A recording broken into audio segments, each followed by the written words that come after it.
Welcome to The Last American Vagabond. I'm honored to have Jimmy Dore back on today to discuss a lot of the chaos in the world, plenty of the things he's been covering on his show. And hopefully we have a non-manipulated interview this time, as last time I've mentioned on my show, it was constantly manipulated every 20 seconds. Jimmy was being booted out. We'll see if that happens today. It's good to have you back on, Jimmy. How are you? Good. Great to see you. Yeah. Before we get into anything else, I mean, that just any thoughts on that and how weird that way, you know, did you ever find anything else out about that? Did that ever happen in any other interviews? You got no, that the only time it's ever happened was the last time with you. God, it's just so weird. Just so many things like that today, but I'm sure we can overlap with some of those points in the conversation today. I'd like to start with you. I have a few different things I'd like to get into. I think that some of this stuff you've been covering on your show, and I think it's always important to kind of overlap these thoughts and see how other people see them. And the one thing I thought to start with is a positive note, but at the same time, like, get your thoughts on where this is going and where the administration is. But you might have seen this in the news going around in regard to Kennedy canceling, or at least staying and getting, preparing to cancel nearly $500 million in mRNA contracts. Before we go into that, though, at the same time, in an interesting overlap, this is what Trump was asked just at the same time this came out in regard to the contradiction between his stance and where this has always been going. And so I found this interesting. The driving force behind Operation Warp Speed, these mRNA vaccines that are the gold standard. Right. Now your health secretary is pulling back all the funding for research. He's saying that the risks outweigh the benefits, which puts him at odds with Research the entire on what? medical community and with you. What is going on? Research on what? Into mRNA vaccines. Well, we're going to look at that. We're talking about it, and they're doing a very good job. And, that is a pass. Operation Warp Speed was, whether you're Republican or Democrat, considered one of the most incredible things ever done in this country. The efficiency, the way it was done, the distribution, everything about it has been amazing. But, that was now a long time ago. And we're on to other things, but we are speaking about it. We have meetings about it tomorrow at 12 o'clock, and we'll determine. We're looking for other answers to other problems, to other sicknesses and diseases, and I think we're doing really well. Yes, ma'am, please. So his typical meandering non-answer aside, what do you take from that? And the conversation in general, like positive note, but at the same time, Stargate, everything else, how do you read all that?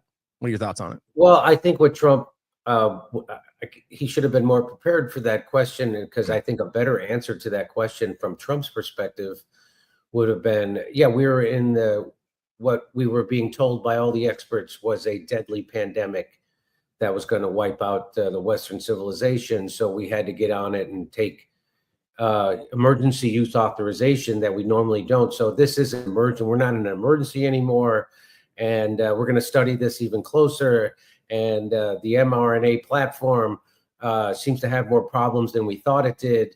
And that doesn't take away from the, amazing job we did on Warp Speed. But, that I wouldn't handle it like that. Like, hey, we were in a tough spot when we went with the COVID-19 vax, and we're not in that spot anymore. And so it's time to really take a good look at the cost benefit analysis. Make sure that's the way he should have handled it. And I think it's great that RFK is the mRNA vaccine platform has never worked.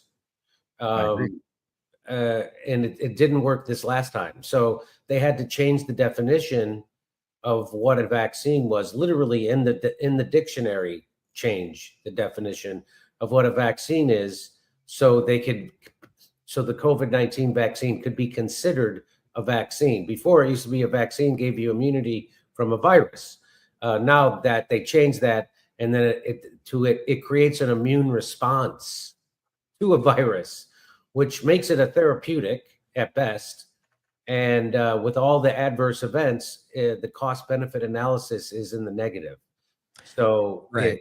It seems from all the analysis I've seen, from people pushing back on the establishment narrative around the COVID vaccine, it seems that it causes the cost benefit analysis isn't there. It's too high of a cost for the benefit you get from it.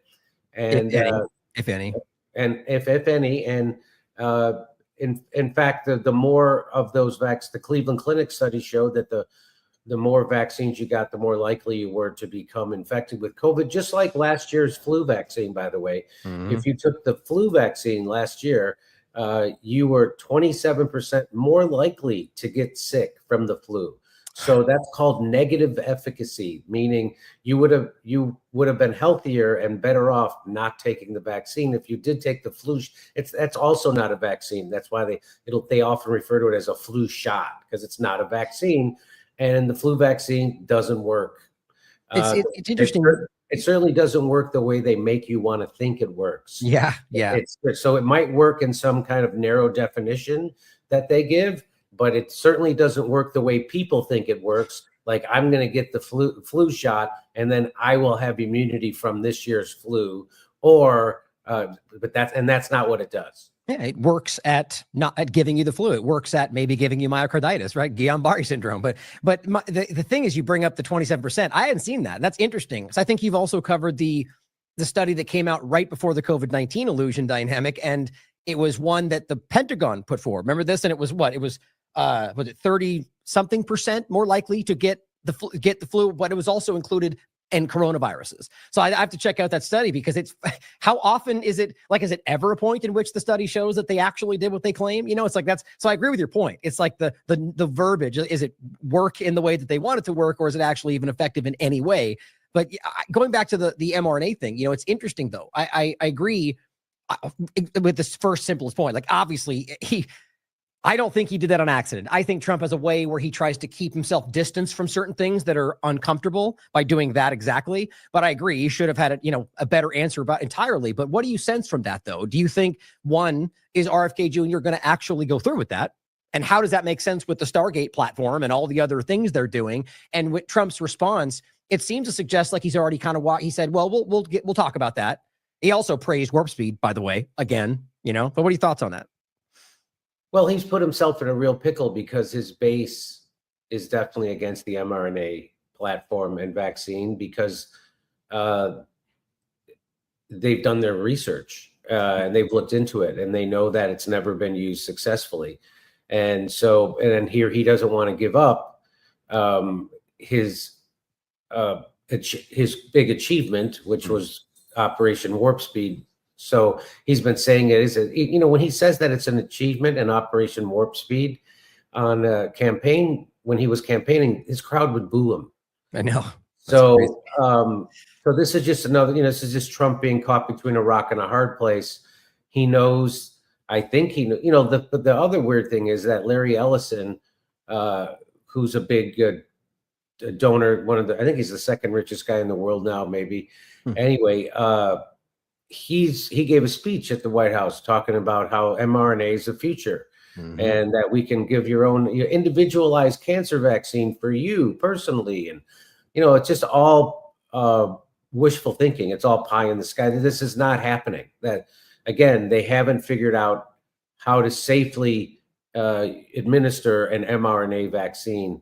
And so is that it? Yeah, there it is. Yeah. So, believe me, his base doesn't want anything to do with transhumanism or mRNA vaccines or the warp speed or the COVID vac. They don't want anything to do with it, and they're correct. So yeah, again, that's just Trump not being ready for that question. I think RFK has to do everything methodically, because he has powerful enemies, and not only does he have Big Pharma as his enemy, but he has the media that's bought by Big Pharma. He has the medical journals that are bought by Big Pharma. He has the medical boards and associations like the American Pediatrics Association, places like that. They're all bought and paid for by Big Pharma. So they come at him. They're launching lawsuits. So RFK has to make sure he has all his T's crossed and all his I's dotted when he decides to do something, like when he decides to stop recommending the COVID-19 vaccine for pregnant women or for children or for boys under 30, stuff like that. He has to make sure he has the data already, and there's not the data there. So he has to go out and do these tests. And, they've never done, just for instance, they've never done a placebo-controlled test for modern day vaccines. So he has to now somehow figure out how to go do those tests, get that data, so he can have the science backing him up. And he knows that he has to have a watertight, as far as the science goes, it has to be watertight. He has the data, because he's a lawyer and he knows how they can pick you apart when it comes to a lawsuit over these things. But what's so a interesting, lot of people in the Maha movement are upset that he's not moving fast enough, that things aren't moving fast enough at HHS. And of course, no, we all want them to move faster. I wanted him, but it's all going in the right direction. It's just not going fast enough for people. yeah, okay, but I don't agree with that. In my life, it's going in the right direction. But I don't agree with that though, and I think a lot of people in the Maha movement don't. But I think that, like I said, I am last night too. I'm very, very hopeful that this is the indication that you're right. You know what I mean? Like that this is the first step of that. I really hope that's the case, as anybody should, because this is, it's not about politics. This is what the right direction. But, how do you fold in like the support of the MMR shot or the many different moves that have been taken that don't align with this, or like the FDA coming out and making it clear that the safe and effective information around these shots were showing it was safe and effective. There's a lot of different points there, but I agree with you. The logic shows that, his past work speaks for itself, and the direction, even this last point included, seems to show that there are places where he is definitely trying. But like with fluoride or different places, like they're now appealing the fluoride ruling, right? Like, so these things, maybe you're right. Maybe all of this is indication that somebody else is working around him. And to your point, like that maybe it wouldn't be in his best interest to come up and wave out and say this is happening, because then something, but there are moves that just don't align with that idea. What do you think? Like just taking MMR, for example, something he built a huge momentum on previously and very clearly did take a different stance on it later. How do you read that? Is that just trying to get, kind of like a head fake to get these things done? How would you read that? Again, I don't know what the inner workings of what's happening, but I think that he has to, that maybe the data is not there. He has to go out and create that data. He has to go out and create those tests and do double-blind studies and placebo tests on those vaccines. So then he could go, here's the data. Right now, I'm sure that they've buried that data that would show his point of view. And so he has to go out and create it. That's my guess. That's what I'm guessing. And yeah, I mean, I saw Vinny Prasad before he got forced out. No, that's another thing. That's like, interesting. Vinny Prasad got forced out, and he did a press conference where he, ripped the COVID-19 vaccine, and he told you the truth about it, about how much myocarditis and how many adverse events and all the horrible side effects, and how they also manipulated the data around it. He did a 15-minute press conference, and he really laid it out. I covered that on my show. And I was like, wow, he also said it was safe and effective in that press conference, though, right? So do you think he was, go ahead. I mean, to say that that's what he said in that, I think is a misframing of that press conference. He came out with both barrels against the COVID-19. No. I'm sorry, Jimmy. Just to be clear, not that press conference. When the FDA came out with him and McCary, right? They made it very clear that they went through the evidence around the COVID-19 injections and said that the evidence said it was safe and effective, and then was reiterated in front of Congress. Now, my point is, we all agree, and you would well know that's not true. And then when he comes out and says it elsewhere, my point is, what do you think that is? Do you think he was being held back from saying that when he was in the administration? I mean, I think that's quite obvious, but I'm just trying to get how you read that. Yeah, I mean, I remember I covered Dr. McCurry saying that on CBS Morning News, and he was acting like he didn't know yet whether a healthy 11-year-old girl should get her, 10th booster or something. And he said the data's not there. And I'm like, well, we all know. So I don't know why he said that. I don't know why they're saying that stuff, but I do know that they've stopped recommending. So they're basically doing the Barrington Declaration right now. So the Barrington Declaration, if people know, was people like Jay Bhattacharya and lots of other people leading in the field at the beginning of COVID said you shouldn't try to give everybody this COVID vaccine. You should just target the people who are the most vulnerable, the elderly, people with comorbidities.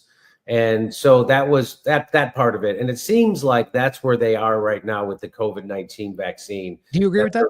they're recommending it to people who are, elderly and people, because as we know now, COVID really only affected the people who are elderly or people with comorbidities. It was only deadly to those people, just like the flu, as Bill Gates said, but a little different. Do you agree with that, though? The Barrington Declaration, like that point specifically, do you agree that it should be like, what's your stance on the injection? Let's just say, to be specific, the ones that we went through during the COVID-19 dynamic, which are pretty much the same thing we're dealing with now. Do you agree that some people could benefit from it, and or do you think it's just a no-go for everybody?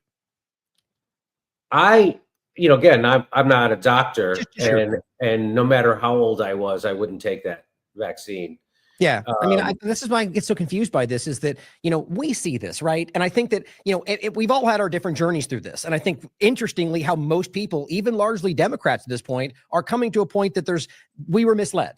And so it's interesting that are now, what's coming around is sort of like it's okay for some people. And I just think that's one of the issues with, like, specifically the MAHA movement. Dr. Bowden was just on Joe Rogan, just kind of laying out all this stuff, which I'm really glad to see, by the way. And she's very, very critical of the movement in general, because it's hard to take at face value these steps as positive when, we all seem to acknowledge that they know it's bad for everybody, and that RFK was literally saying that before. And then it's like, well, for some, and it's like, I get the point, though. Like, if you're forced to play through politics, that maybe that's the best you can do. I just have a hard time accepting that's that. That's what I think.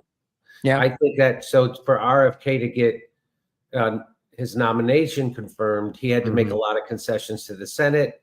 He had to make a concession to, and now I'm blanking on the senator's name, but to get his vote for confirmation, he had to promise that he would run everything past this one senator who's the head of this one committee. And he would have a monthly meeting with him, and that he had to promise that he wouldn't take away people's vaccines. So I think, politics, you don't like to see how politics is made. That's why it's called making the sausage. Mm-hmm. So I think he's going as far as he can go, as fast as he can go. And it's certainly, it's certainly 1,000 times better than it was under the previous FDA, or the previous HHS, or Joe Biden's. Before they were telling everybody, that you got to get it, and then now we're back to nobody needs to get it, except for people who are just like the flu shot, except people are really old. That's fair. So that is, it's a 95% sea change, and in regard to that one it's thing, disappointing it's not 100, but that's how politics works. Yeah, so in regard to that one thing, you could argue that it's like, clearly very different than saying everyone has to take it or you're going to be put in jail or whatever else. But there's a lot more going on. I think that today, like, I've been wondering more and more about whether it was the agenda, whatever we think that is, was even really about the injection, but more so about the technology and where it's going. And I think we've moved beyond that. Not necessarily in the sense that people will still work at making these things and governments and people will be involved, but that the agenda itself is not necessarily focused on forcing everybody to get a shot or whatever they were doing through that. And so my point is that where the administration as a whole still continues to go, whether RFK is being forced to do things he doesn't like or not, I just don't agree with the thing that I feel like things are getting, in some cases, a lot worse. In a lot of, it's not just the medical field either. It's about the way these things fold into, like you've talked about, Palantir surveillance, from a genomic level, like the biodigital convergence, you've talked about all these things. And it's like, that's what I worry about where this is going. And I worry that, if we stay focused on this one discussion and, we miss the forest for the trees, you know what I mean? That kind of a thing. And any thoughts on that? And I wanted to get into some Washington, D.C. stuff too. Yeah. Again, it's the first time in my life I've had any amount of trust in the FDA and the CDC and HHS. And so, you saw that they're having lawsuits filed against them left and right for doing the right thing, for trying to tell the truth about the mRNA platform, about the COVID vaccine. They're having, incendiary articles written all over the place, from the New York Times to everywhere, saying that they're taking away our vaccines. He said he promised he wouldn't, and now he is. And it's, so they're really, it's when the mainstream news, when the pharma bought news starts complimenting RFK, that's when I'm going to get nervous. Yeah, I mean, that's always a good point to make, that, we should be questioning their intentions. But I think it's just as logical to say, when, it's not like if they don't say it, the opposite is true kind of a thing. Like, it's a good rule of thumb. But I think today more than ever, the power structures are very aware that, we don't trust any of them, and the media in general. And so there's like new elements of how this goes forward. But your points are well taken. And I agree. I think we should consider it. We should consider, like I said from the first point, that I really genuinely hope this is the beginning of that path. I really do. And I think that if it does go that direction, it will eventually challenge a lot of things, like Trump continuing to say that this thing was successful. It's like, that's why I was kind of interesting to see how this is beginning to, like, I'm surprised that journalist, whatever you want to call the person in that room, was asking that question. That's been an obvious question for years, but suddenly it comes out, and kind of to your point, probably because now it's becoming acceptable to go after them from within inside that paradigm. It's just interesting. Yeah. Go good.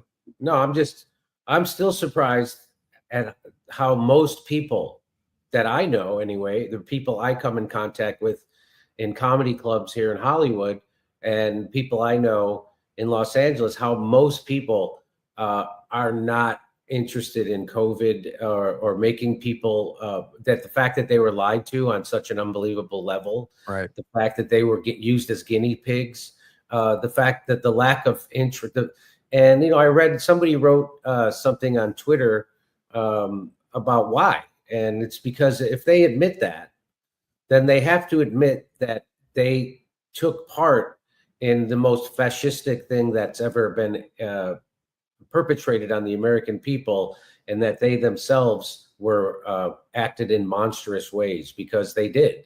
The people who were shaming you for questioning and having healthy skepticism about big pharma and the government, the people who shamed you for that, the people who ostracized and smeared people for that, they were acting in monstrous ways, and they were propping up the biggest act of fascism in my lifetime to be perpetrated on America. I mean, there's nothing more Nazi-like than forcing people to take experimental medical treatments, or you can't go to work to feed your family and pay your mortgage, or you can't go to school, or you can't go to college, or you can't travel, or you can't have lunch. So yeah, I think that's a big part of it, that people, I still can't get over how many people don't have the integrity to stand up and say something. And my favorite comedians, they almost all of them got it wrong, except for Joe Rogan. Almost all of them got it wrong. And not Dave Chappelle was one, right? Or what was the guy that was on Saturday from Half Baked? I'm forgetting his name. He came out and did that really great skit. That's one I can remember too. I forget his name. I'll look it up. But there was a few of them that did stand out. But you're right. It was very few and far between. Why do you think that is? You think they were just afraid? I think that From comedy.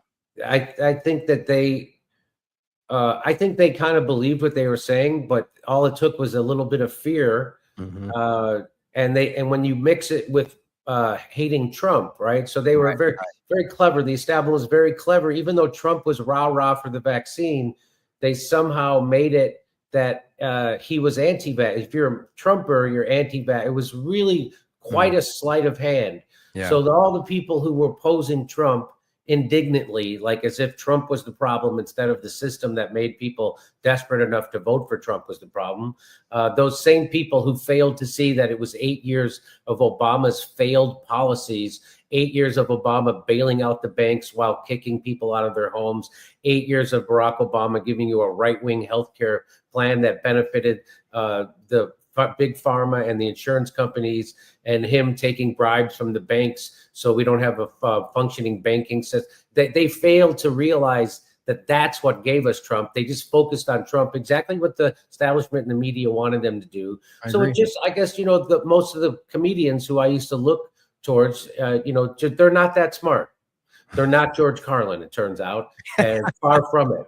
Right. And they're just as easily manipulated by propaganda, to the point where if you're a comedian and you're shaming people for questioning the establishment propaganda or the establishment or you're questioning and you're shaming people for doing that, you have lost the plot 100% at what it means to be a comedian. And it just turns out that they're not that great. It just turns out there are people who have the gift of being funny, but they don't have a gift of integrity, or they don't have the gift of I don't know whatever you would say George Carlin and Bill Hicks had.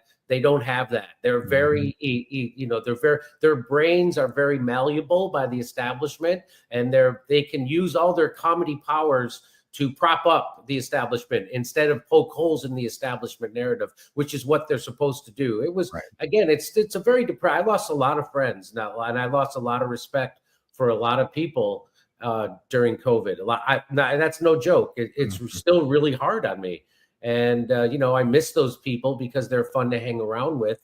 But I just have lost all respect for them. And that goes for most of the people that I used to hang out with in Hollywood.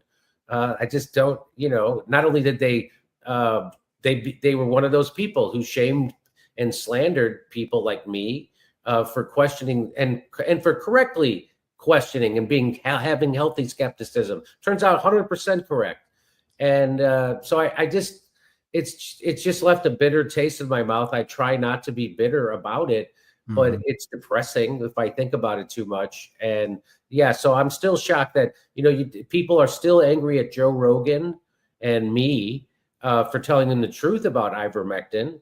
But they're not angry at Dr. Fauci, who everyone now admits or accepts that he funded the virus that they all freaked out about, and that they hate Joe Rogan over. But they're not angry at the guy who had literally funded to invent that virus and then lied about it. So to me, that just shows cognitive dissonance. And it goes back to the fact that they cannot allow themselves to admit that they were wrong about it, because admitting that they were wrong about it means that they were monsters. I'm glad you brought that up again. I think a point that I think is important to consider in all that is the family part of it too. Is that you have mothers and fathers and siblings, that near force their children to do these things. And so they'll never want to admit to themselves that they did that. You know what I mean? And that's a really powerful thing to think about. But to the comedy aspect of it, it's clearly, and I think in a lot of other fields too, it's just people they just go along to get along. And that's sad, especially with comedy, as you're pointing out. That's where it's a form of pushing back against the authority when you really look at it correctly, And so I think it's interesting that there's so many people just kind of going on. But to your point as well, like you said before, and I've seen others in the comedic field make the point that there was a huge lull during COVID-19. It was just very bad comedy and very, not very critical, very kind of like making fun of people that didn't follow the narrative, Yes. Sad stuff.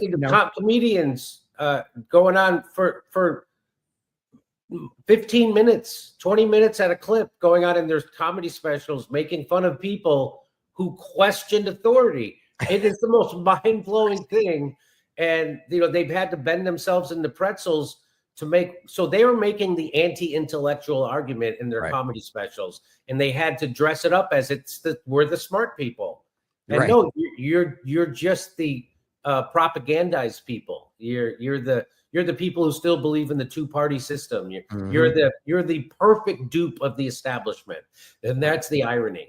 Yeah, it is. It is. And right now, I think that's what's leading the charge in all of these fields, mainstream alternative media, anything, are people that are like almost not even aware that they're being played and used, like throughout the way all these different mechanisms work. It's a crazy time, man. It definitely is. Limited time in general, I'd like to go into something else that I wanted your thoughts on that I think is really interesting. Have you seen the conversation, both the previous times it's been floated, I think even in the past administration, and then recently about the federalizing DC point? It's been, go ahead. No, I know they brought it up before. I don't know the ins and outs of that argument. I think it's probably a bad idea. Well, I was city. That's my flex, is that it's not a good idea. It's certainly anti-conservative or anti-libertarian. You want to have people's decisions made as close to home as possible. You don't want to give over the federal government to run a city. I think that's I bet they can, as bad as DC is run, I guess, I'm sure they could do a worse job.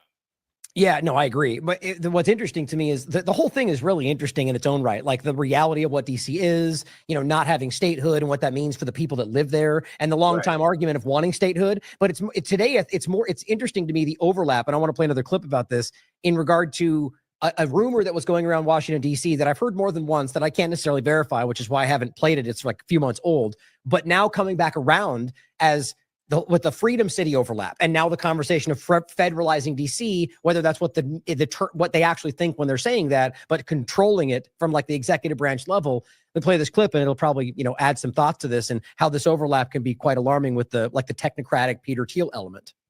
Politics, and I just got back from a trip in Washington, D.C., and I want to tell you the absolutely unhinged rumor I heard from current and former federal workers and people on Capitol Hill about what Donald Trump is about to do next, because if it's true, it will alter the course of American history forever. I want to preface this by saying I'm not a journalist. What I'm about to share with you is just a rumor, though I did hear it from multiple people who do not know each other from multiple areas of the federal government.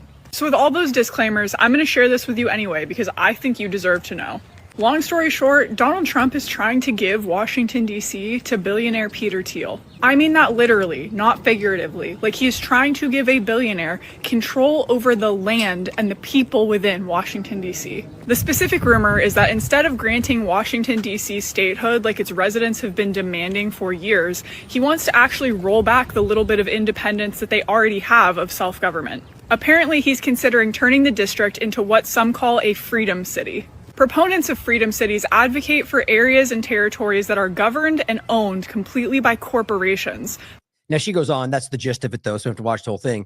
It's just first, what do you think about that overlap and where that goes? Like the Freedom City thing is very interesting, and like Prospera and Peter Thiel funding it with Marc Andreessen, and those two being directly involved with the idea of freedom cities, whole technocratic thing.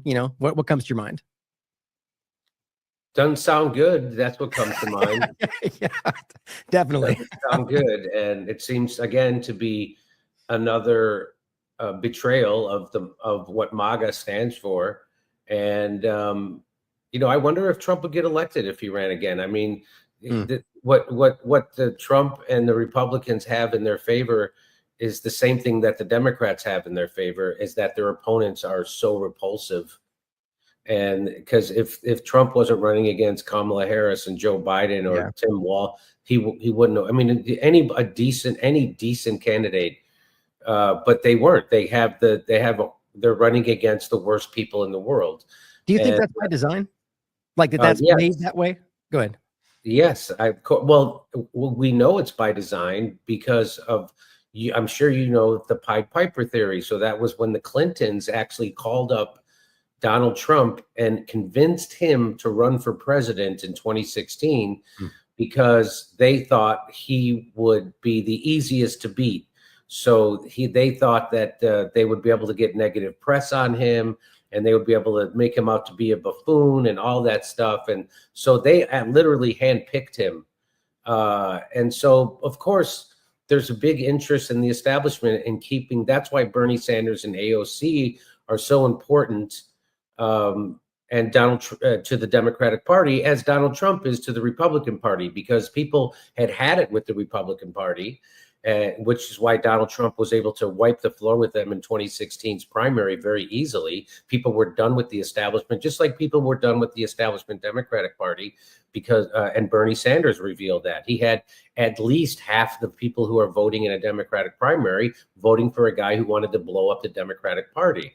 And so, but it turns out that Donald Trump and Bernie Sanders and AOC and people like that are just there to make sure people stay invested in this two-party system. And it's, someone else, I think maybe it was Glenn Ford at the Black Agenda Report, maybe not. Someone else said this, was that, we'd be better off if we didn't have an AOC or a Bernie Sanders, because what they do is they give people the false hope that there's somebody in the Democratic Party fighting for you, and that duopoly politics is viable to help you. And it just keeps getting worse every year. It doesn't get better. It's the ratchet effect, right? And it just keeps getting worse and worse. And so, I think that Donald Trump, he's just almost completely, just when it comes back down. How about when it comes down to protected classes of people, right? Everybody hated that the left protected, everything was racist, everything was homophobic, everything was anti-trans, and you had to have these rules and laws that created protected classes of people. And that was, that was repulsive to most people who consider themselves conservative Americans, and anybody who's a liberal, either a real liberal, which is I am. And then he just replaces it. He just creates a whole new protected class, Right? And then he starts to enforce it. And that protected class are Zionists, but he does it under the guise of Jews, right? Even though most Jews I know are not Zionists, Right.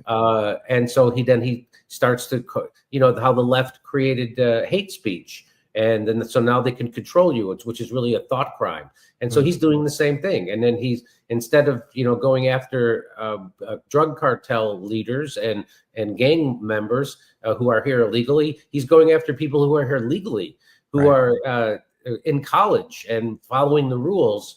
And he's kicking them out of the country for their thought crimes, and not even their bad thoughts about America. It's their bad thoughts about a foreign country. Accurate thoughts about America at the end of the day.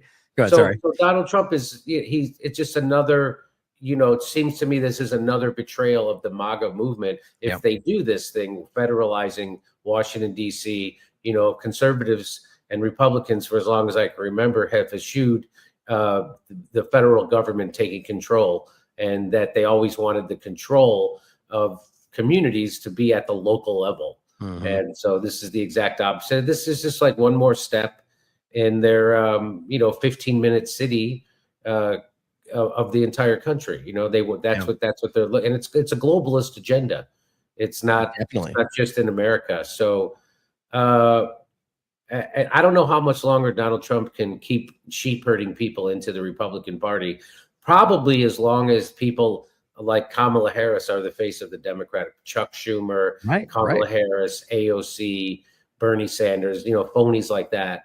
I think that's really the death of that. That's why the reason why we can't make any progress in America and why we can't have nice things is because of that. They have people like Trump and Bernie that sheep herd people back into the two-party system. And let's remember, the two parties agree on all the worst things. They all agreed on the Ukraine war. They all agreed on the Syrian war, the Afghanistan war, the Libyan war, the Iraq war. They all agreed on giving a right-wing healthcare plan they all agree on the worst things. They all agree on Pentagon funding. They all agree on Israel funding. They all agree on they all agree on keeping you from having a functioning healthcare system that doesn't bankrupt you when you get sick. They all agree on not having a functioning banking system. They all agree on that's the irony of all this. They all agree on that stuff. But again, I know very quote unquote smart people in Hollywood, the people we were just talking about, the people at the top of comedy, who have no fucking idea how propagandized and controlled they are. People still walking around tweeting out, Facebooking how much better the Democratic Party is. Joe Biden was than Donald Trump. It's just a joke. They don't care that they were lied to, that they were being led by a demented guy for 4 straight days. That doesn't matter. They still talk about Donald Trump lying. Does Donald Trump lie? Yes. Why are you pretend? But they have to pretend that Donald Trump invented lying in Washington, D.C. The whole goddamn city runs on lies. They're lying from start to finish. The whole thing. You think they aren't lying? Joe Biden proved how much he lied. So it's a very frustrating time for me. And, it should be for all Americans, because there's nowhere to turn. And I don't know how they're going to keep. So they're going to keep doing this. They're going to keep pretending that Bernie Sanders and AOC are fighting for the working man. And they're going to keep pretending that Donald Trump is fighting the deep state. They're all pretend.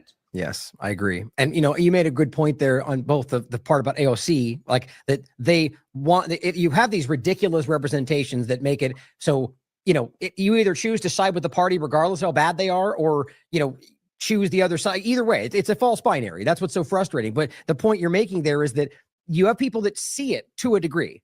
But they see the Republicans, the Donald Trump, and they're lying, and that administration's manipulating. But then you're saying or tweeting about the greatness of the Democratic Party. And the problem is that it's the same thing from the right now. They're at this line where I think every problem exists on the other side of the paradigm, and they will not allow themselves to see it in themselves. And I actually think that's a dwindling number.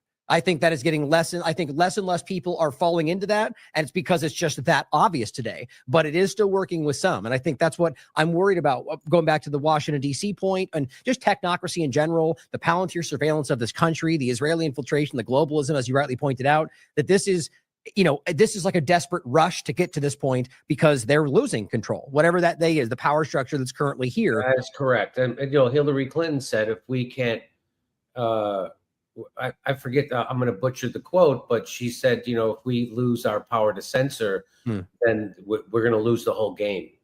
And so, yeah, if they lose the power of the narrative, which they've been able to handle, right? That's why the consolidation of the media in 1996 with the Telecommunications Act, which was ushered in from Bill Clinton, consolidated the power so they can, that's why they're able to pull off something like COVID, because they controlled the narrative. There wasn't a major news outlet that wasn't completely bought and paid for by Big Pharma to give a counter narrative and give it legitimacy.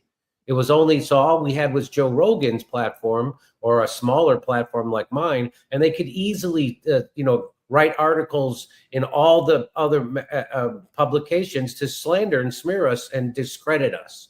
And so there wasn't a legitimate news outlet left because they're all owned by the same 6 companies. Right now, it's maybe even 5. That's not. And they keep consolidating. Exactly what Marc said. Capitalism eats itself. Look what's happening with CBS and Paramount, which is owned. They own CBS. They own Paramount. They own Comedy Central and MTV and they own all these things. And now even a bigger company, Skynet or whatever it's called, is coming to buy them, and with an even richer guy, Larry Ellison.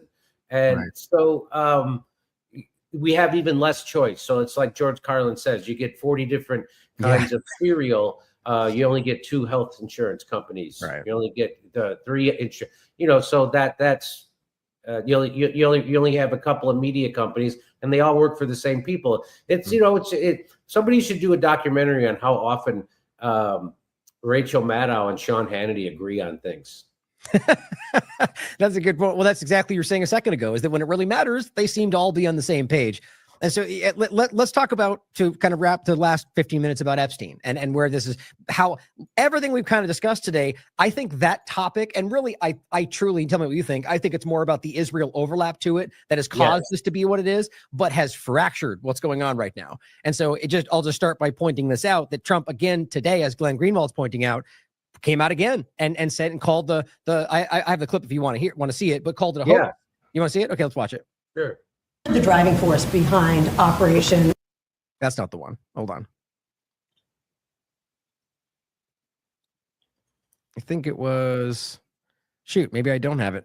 Well, here, I'll set you up to talk about it, and then I'll grab it while we're looking at this. So the point was a hoax, and also that the secondary release of more information is just a Democrat lie. Like, how do you even try to pull things like that off when they're the ones telling us that more releases are going to come out? So give me your thoughts on that, and I'll grab that clip and we can play it. So Trump again calls her Epstein file. Here it is. Calls the files a hoax in general, and basically says that even the idea that more information is going to come out from their administration is just simply like a Democrat lie. And it just continues every day to day, insulting his own base, calling them weaklings for caring about something that he made sure, or I should be more clear, his administration, he did play a part in it, but Cash and Bongino and everybody pushing the idea that this was going to be, would bring down the deep state. The Democrats would be exposed. Okay, I got it. Let's watch it. There we go. Vance hosting a gathering this evening to talk about how to respond to the Epstein situation? Is he working on what? Is he hosting some kind of gathering of top advisors this evening to talk about how to respond to the Epstein situation? I don't know. I could ask you that question. I don't know of it, but I think here's the man right here. I saw it reported today, and it's completely fake news. We're not meeting to talk about the Epstein situation, and I think the reporter who reported it needs to get better sources. Look, the whole thing is a hoax. It's put out by the Democrats because we've had the most successful 6 months in the history of our country. And that's just a way of trying to divert attention to something that's total bullshit. Okay? Gus. Yeah, please. A new Gallup poll said. I don't think that conveys the kind of certainty he wants it to when you cuss in the Oval Office or wherever they are. So what do you think about that? Yeah. Again, it's another betrayal of MAGA. I mean, he's so they all look like fools and chumps and controlled opposition. And, JD Vance himself tweeted was I played it on, showed it on my show. His tweet about the, let's see the Epstein files. So they were all J.D. Vance, Kash Patel, Dan Bongino saying, don't let this story go. Don't do that. And then as soon as he gets into a position of power, he starts lying at the top of his lungs. Oh, I saw the video. It's clear. And it's like, really? Because the video we saw was the opposite of clear. Mm. In fact, it was doctored in several different ways. And you guys are lying. Yep. And so it's not good for the Trump administration. The longer they try to, what he's trying to do is bully you into not asking questions. The same thing that the Democrats did during COVID. Mm-hmm. How dare you're an idiot if you talk about ivermectin or hydroxychloroquine. You're an idiot if you question masks or lockdown. You're an idiot if you don't take everything Dr. Fauci says, even though he contradicts himself constantly. You're an idiot. You're a racist if you think the equivalent of him using the word bullshit there is the equivalent of Democrats calling you a racist for questioning where the COVID virus came from. It didn't work for the Democrats. It's not going to work for Trump. In fact, it's going to be worse for Trump, I think, because the whole brand is built on questioning authority. That's the whole thing. And of course, now they're the authority, and they're shaming you for questioning them. It's kind of ironic, and it's bad that from people from Candace Owens to Tucker. When you've lost Candace Owens and Tucker Carlson and Marjorie Taylor Greene, which Trump has in a lot of ways, in a lot of different things. Now, if the election was tomorrow, would they all tell you to vote for Trump? Probably. I agree. But they're very vocal. Because of the alternative. That's why. Right. And that's exactly what the establishment wants. They don't want you to have something you can vote for. They only want you to have something you can vote against. That's well said. That's exactly the way to frame that. It's they get you so worked up against hating the other. And by the way, that's the same that's going on with the genocide carrying out in the world. Which is their narrative is failing around that, but clearly trying to convince people that they're just evil monster. I literally saw Megyn Kelly, not to lurch into this, but on Piers Morgan make the argument. At this level, it's insane to me that. They're showing the pictures of starving children, and she goes, well, I don't take them at face value because Palestinians would rather watch their children starve than help people or they work with Israelis, something insane like that, and it's just that kind of thing shows you the kind of propaganda we're dealing with. But, that what we were saying before is, the overlap to it is very interesting because it seems as if, rightly so, in my opinion, and we already discussed the point is we're talking about Zionist infiltration of governments and all sorts of things, that the focus for the current, like the MAGA movement, or just conservatives, Republicans, is that Israel has influenced at the very least what Trump is doing. And that's it. The overlap to Epstein is why that's not coming out. It's weird right now. They take a recess and Congress goes to Israel. So it's very strange. So, do you think that's what's driving this? And what do you think that will mean if this just doesn't stop? Will they revolt on him? What do you think? Well, I don't know. They're not going to have a chance to vote for Donald Trump again. Mm-hmm. But, J.D. Vance would be the heir apparent. And I mean, more so now, though, like in the next 6 months, a year, they are. I see a lot. Like I said, Candace Owens is going both barrels. Tucker Carlson is openly mocking their position on Epstein. Tucker Carlson gave a speech at that Turning Points thing where he said, they say the economy's doing great. I say the economy's doing horrible because the metrics he uses to judge if the economy's doing well is if his kids with full-time jobs, can they afford a house? And they can't. And he said that. So I don't care what GDP is. I know that my kids who are working full-time can't afford a house. And that's a failing economy. So, it's from everything from that to and again, Joe Rogan's turned on him over immigration. He's like, this isn't what we voted for. No, we didn't want him to go after these people. We want him to go after the drug cartel and the criminals. And he's going after students, and he's going after, guys hanging out at the Home Depot. So looking for work. So it's fallen apart faster than I could have imagined it would fall apart. Yeah. And I think that the core of it is that they've turned into the woke right. So no matter what anybody tells you, the woke right are the people who want to censor you and accuse you of hate crimes for your hate speech. That's the woke right, and that all revolves around Israel. And so that's not America first, that's Israel first.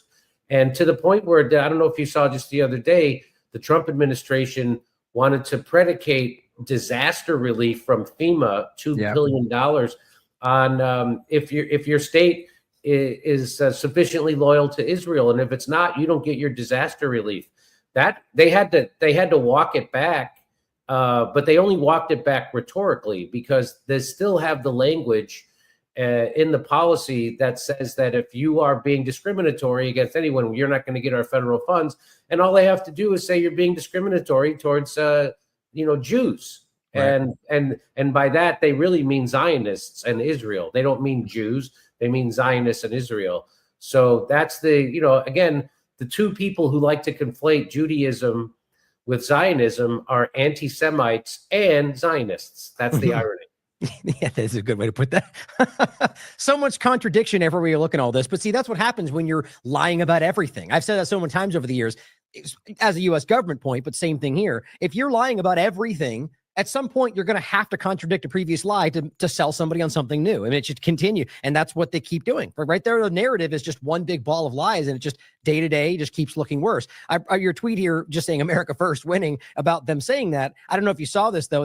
This is what I was covering this just the other day.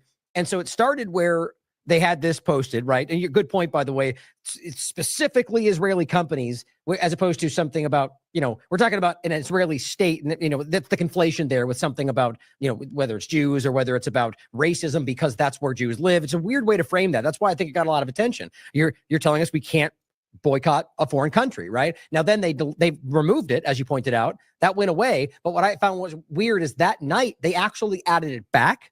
Oh, no kidding. And then the next day, deleted the entire page.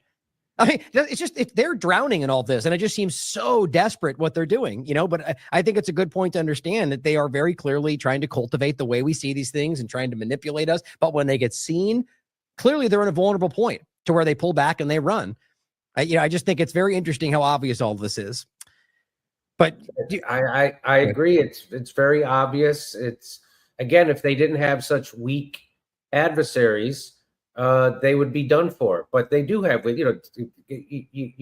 Jeffries and Nancy Pelosi and Chuck Schumer, and Kamala Harris is looking like she's probably going to run for president again. You think?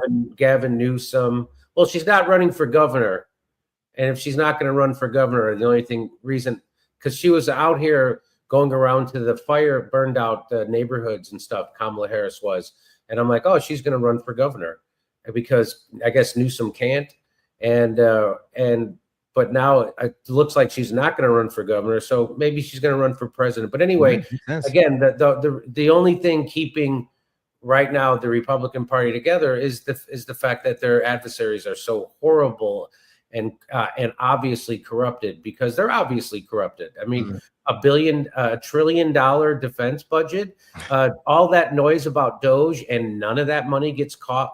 None of it gets cut. They just fold it into the State Department. They put it into the Pentagon budget, and they explode the Pentagon budget, and they explode the deficit. And so all this talk about Doge was that we got to tighten our belts. We got to get rid of this wasteful spending so we can balance the budget, because this is unsustainable. $37 trillion in debt. And they just do the exact opposite. And, people see that, and people see it because guys like Elon Musk made a big deal out of it. I was really happy that Elon Musk was making as much noise and ruckus about the big, beautiful bill as he did, because it woke a lot of people up. And so good for that. So again, they were just blessed with horrible enemies, but that's because there's people who control Donald Trump. There's people who control the Democrats, people who control the Republicans, and people who control Donald Trump. It's obvious that Israel, Mossad, and Netanyahu controls Donald Trump. Those aren't his ideas.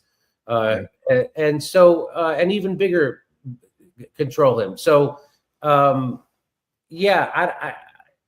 whole I've been trying to get people away from the two-party duopoly since they screwed over Bernie Sanders, and Bernie Sanders went along with it. And that's when I knew, oh, there's no, because Bernie Sanders had so much power, he could have demanded anything he wanted from the Democratic Party, and he would have gotten it. And he, you know what he demanded? Absolutely nothing. He didn't demand anything. He didn't demand corporate money out of the primary process. He didn't demand to get rid of super delegates. He didn't demand, he could have did that easily. He didn't do anything. He didn't demand a vote on Medicare for all. He didn't nothing. He demanded absolutely nothing. And so that's was like, oh, so he's not here to actually make change. Bernie Sanders is here to pretend to make change and to let you know this is as far left as you can go in the Democratic Party. And if you go any farther left than Bernie or AOC, you're crazy. You're a crazy far leftist. If you actually want to be a leftist, then you're crazy because you're not allowed to do that.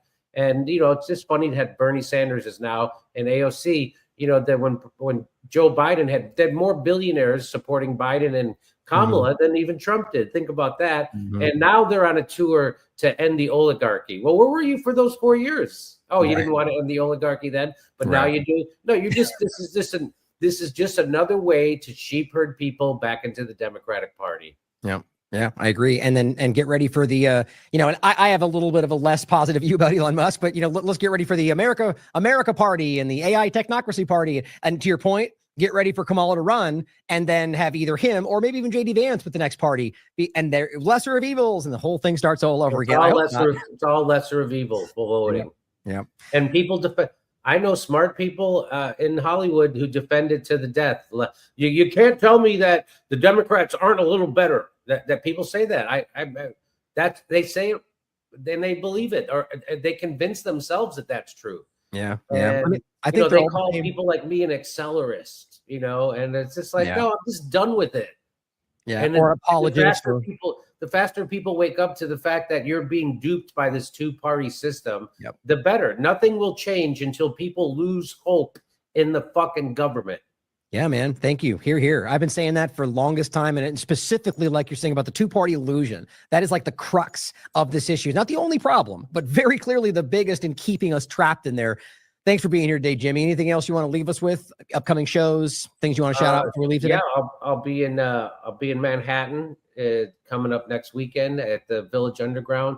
Then I'll be in Calgary, Edmonton, and Vancouver, and Rutherford, New Jersey. Go to jimmydore.com for a link for tickets. I'll see you there. Outstanding. All right, brother. Well, it's good talking to you again. I'll see Great you next to talk time. to you. Thank you, brother. Bye-bye. Have a good one.